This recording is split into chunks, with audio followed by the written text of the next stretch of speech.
الحمد للہ ونصلی علی رسول الکریم، اما بعد۔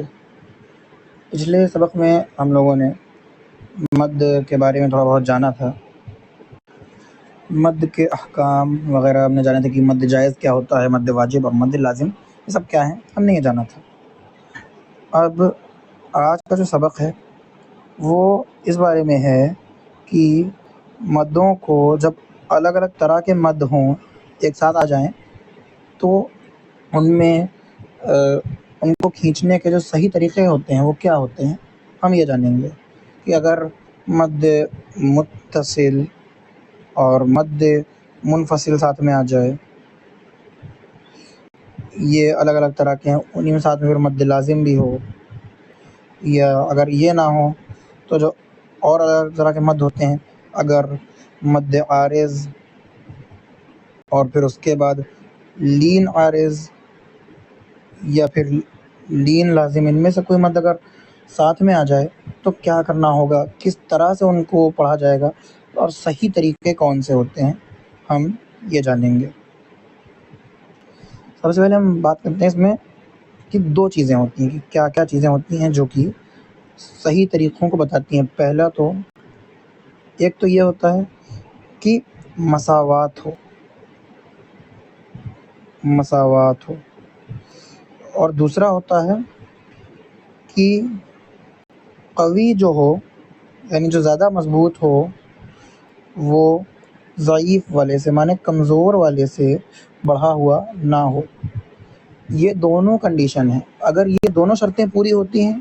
تو ہمارا مدوں کو کھینچنے کا طریقہ صحیح ہے، ورنہ پھر غلط ہے۔ اب مساوات سے کیا مطلب ہے اور قوی ضعیف سے کیا مطلب ہے، اس پہ چلتے ہیں۔ سب سے پہلے ہم بات کریں گے مساوات کی۔ مساوات سے مطلب برابری کا مطلب ہے کہ جب ایک طرح کا مد کوئی ہو اور ہم نے اس میں ایک وجہ یعنی کہ ایک لمبائی جو ایک مقدار ہوتی ہے اس کو اختیار کر لیا ہے، ہم اسی میں چل رہے ہیں، تو اسی میں چلیں، اس آگے پیچھے پھر اس کو کم زیادہ نہ کریں۔ جیسے مد منفصل کی اگر ہم بات کریں گے، تو اس میں توسط ہوتا ہے جو کہ 2،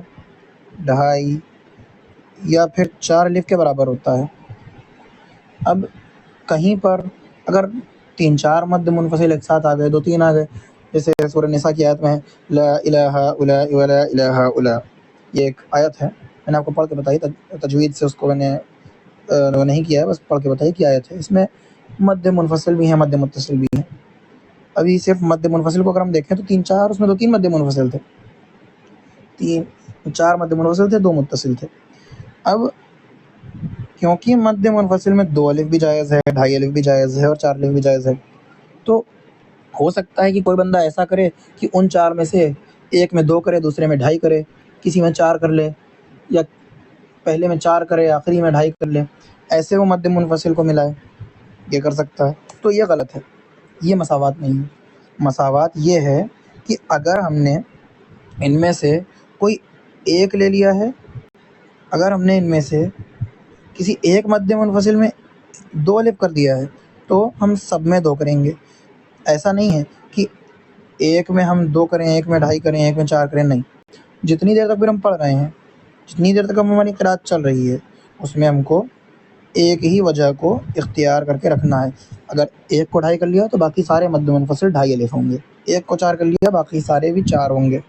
ملا نہیں سکتے۔ اسی طرح مد متصل میں بھی ہے کہ مد متصل میں اگر ہم نے ایک کو 2 الف کر لیا ہے، باقی سارے بھی پھر 2 الف ہوں گے، باقی سارے مد متصل بھی 2 الف ہوں گے۔ ایک کو 2.5 کر لیا ہے، باقی سارے بھی 2.5 ہوں گے۔ ایک کو 4 کر لیا ہے، باقی سارے بھی 4 ہوں گے۔ بات رہی قصر اور طول کی، تو منفصل میں تو قصر جائز ہوتا ہے، لیکن وہ بطریق شاطبیہ نہیں ہوتا ہے، جس کو ابھی ہم پڑھ رہے ہیں اس طریقے میں مد منفصل میں قصر نہیں ہوتا ہے، اور متصل میں تو کبھی قصر نہیں ہوتا ہے۔ اور اس کے علاوہ بات اگر کی جائے طول کی، تو منفصل میں طول ہوتا ہے دوسری روایت میں، ہمارے پاس یہاں روایت حفص میں نہیں ہے، دوسری کچھ اور روایت میں ہوتا ہے۔ متصل میں طریق جزریہ میں طول ہوتا ہے، لیکن ہم کو نہیں کرنا ہے، کیونکہ جو ہم طریقہ پڑھ رہے ہیں طریقہ شاطبی ہے اس میں مد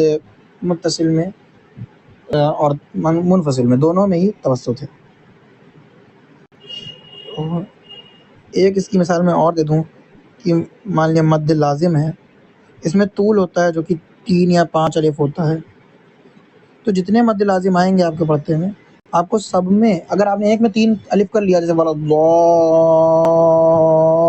ضالین، تو پھر آپ باقی سب میں بھی 3 کریں گے، اور اگر ایک میں 5 کر لیا تو باقی میں بھی 5 کریں گے. اسی طرح مد عارض کا ہے. مد عارض میں توسط ہوتا ہے نا 2 اور 3 الف، اس میں اگر آپ نے ایک میں 2 کر لیا تو باقی سب میں بھی، ایک میں 3 کر لیا باقی سب میں بھی 3، اس طرح چلیں گے. یہ مساوات ہے اور یہ ضروری ہے، اگر یہ نہیں ہے تو طریقہ غلط ہے. اور جو دوسری شرط ہے وہ قوی اور ضعیف کی ہے.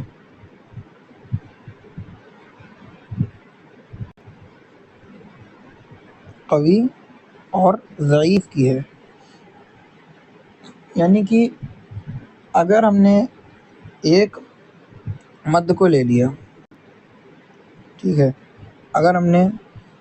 ایک مد کو لیا جو ایک طرح کا ہے اور دوسرا مد لیا جو کہ دوسری طرح کا ہے،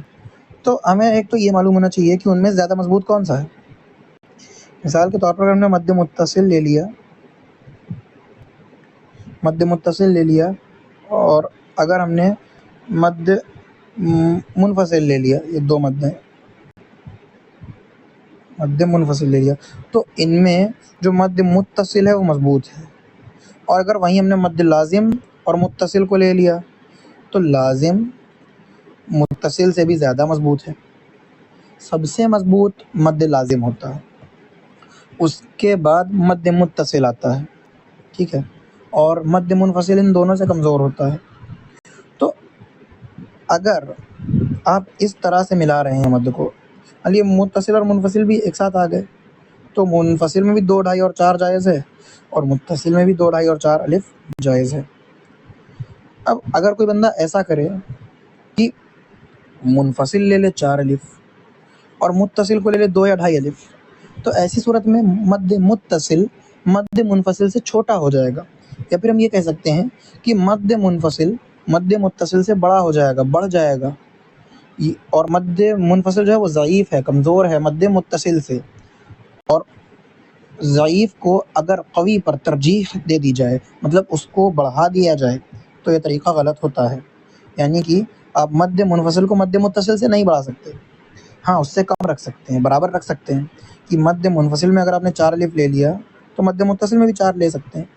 اور اگر متصل میں 4 لے لیا ہے، متصل پہلے آیا آپ نے اس میں 4 لے لیا، تو مد منفصل میں یہ تینوں وجہیں جائز ہو جائیں گی. کیونکہ شرط یہ ہے کہ جو قوی مد ہے، مضبوط ہے، جو زیادہ مضبوط ہے، وہ کمزور والے کے برابر ہو سکتا ہے لیکن اس سے کم نہیں ہو سکتا. اور مساوات میں نے آپ کو بتا دیا کیا ہے، خلط فی الاقوال نہیں ہونا چاہیے، خلط فی الاقوال نہیں ہونا چاہیے، مانے کہ ایک قول کو اگر آپ نے لے لیا ہے تو اسی قول کو لے کر چلیں گے، دوسرے قول کو پہ نہیں جائیں گے. اب مد متصل منفصل اور لازم کی بات ہو گئی، اب مد عارض اور لین عارض لین لازم ان کی بات کر لیتے ہیں. مد عارض جو ہوتا ہے وہ مضبوط ہوتا ہے مد لین عارض سے. مد عارض جو ہوتا ہے وہ مد لین عارض سے مضبوط ہوتا ہے. اب اس میں بھی توسط میں 2 اور 3 الف جائز ہوتے ہیں، اس میں بھی توسط میں 2 اور 3 الف جائز ہوتے ہیں. اچھا، یہ توسط تو اس بات پہ نربھر کرتا ہے کہ آپ نے متصل منفصل میں کتنا کیا ہے، 2 ڈھائی 4 کا اس میں معاملہ نہیں ہوتا ہے، تو اس کو ہم چھوڑ سکتے ہیں. یہاں پر قصر توسط طول کی بات کرتے ہیں، اس میں قصر بھی جائز ہے، توسط بھی جائز ہے، اور طول بھی جائز ہے. اس میں بھی قصر بھی جائز ہے، توسط بھی جائز ہے، اور طول بھی جائز ہے. لیکن اگر ہم نے مد عارض میں قصر کر لیا تو مد لین عارض کو آپ مد عارض سے بڑھا نہیں سکتے، آپ اس میں بھی قصر ہی کر سکتے ہیں، اس میں توسط یا پھر طول نہیں کر سکتے، ورنہ یہ طریقہ غلط ہے. ہاں اگر آپ نے مد عارض میں طول کر لیا ہے تو آپ مد لین عارض میں طول بھی کر سکتے ہیں، توسط بھی کر سکتے ہیں، قصر بھی کر سکتے ہیں. اسی طرح آپ نے مد عارض میں اگر توسط کر لیا ہے تو آپ مد لین عارض میں توسط اور قصر کر سکتے ہیں، پھر طول نہیں کر سکتے۔ اور وہیں اگر آپ نے مد لین عارض میں طول کر لیا ہے، مد لین عارض میں آپ نے طول کر لیا ہے، تو مد عارض میں پھر طول ہی ہوگا، اس کے علاوہ آپ کچھ اور نہیں کر سکتے۔ حاصل یہی کہ جو مضبوط ہے وہ چھوٹا نہیں ہو سکتا کمزور سے۔ اور وہیں اگر ہم مد لین لازم کی بات کر لیں تو مد لین لازم مد عارض سے کمزور ہوتا ہے، مد لین لازم مد عارض سے کمزور ہوتا ہے، اور یہ پھر بھی مد لین عارض سے مضبوط ہوتا ہے، مد لین عارض سے مضبوط ہوتا ہے۔ تو اب مد عارض کو مد لین لازم اور لین عارض دونوں سے بڑھا سکتے ہیں، لیکن ان دونوں کو مد عارض سے نہیں بڑھا سکتے، اور مد لین لازم کو آپ مد لین عارض سے تو بڑھا سکتے ہیں پر مد عارض سے نہیں بڑھا سکتے، اور لین عارض کو آپ کسی سے بھی اوپر ان دونوں میں نہیں بڑھا سکتے۔ یہی بات ہے جو صحیح طریقوں کو بتانے کی علامت ہے کہ صحیح طریقہ کون سا ہے اور غلط طریقہ کون سا ہے۔ صحیح طریقہ امید ہے آپ کو سمجھ آ گیا ہوگا کہ جس میں ایک تو مساوات ہو اور دوسرے قوی جو ہو وہ ہمیشہ ضعیف سے بڑھا ہوا ہو یا برابر ہو، اس سے کم نہ ہو، برابر ہو سکتا ہے۔ اس کے علاوہ جو طریقے ہوں گے وہ صحیح نہیں ہوں گے، غلط ہوں گے، ان کو پڑھنا غیر جائز ہوگا۔ اچھا، ایک بات اور یہ ہے کہ غیر جائز کا مطلب جب ہم مساوات کے معاملے میں بات کرتے ہیں 2 2.5 4 الف میں، تو وہاں غیر جائز کا مطلب گناہ میں نہیں آتا ہے، بلکہ اس کا مطلب یہ ہوتا ہے کہ ماہر کے لیے یہ مناسب نہیں ہے، ایسا نہیں کرنا چاہیے، اور اس سے بچنے کی ہمیشہ کوشش کرنی چاہیے، وہ ناجائز حرام والے درجے میں نہیں ہے۔